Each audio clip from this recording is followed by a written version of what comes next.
তো আজকে আমি শ্রীরামপুরে চলে এসেছি কালী পুজো দেখার জন্যে।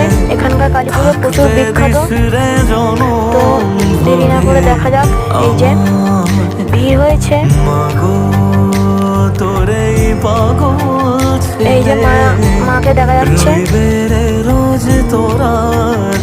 এই হলো শ্রীরামপুরের বিখ্যাত কালী ঠাকুর। এখানে খুব ধুমধাম কালী পুজো হয়। আজ এই প্রথম এলাম এখানে, তো আমার খুবই ভালো লাগছে দেখে। তোর ওই দুটি চরণ তলে থাকবো আজীবন। ভিড়ও হয়েছে অনেক। মা তোর চরণ ধরে থাকতে দিস রে জনম। খুবই সুন্দর হয়েছে ঠাকুরটা, তো এটা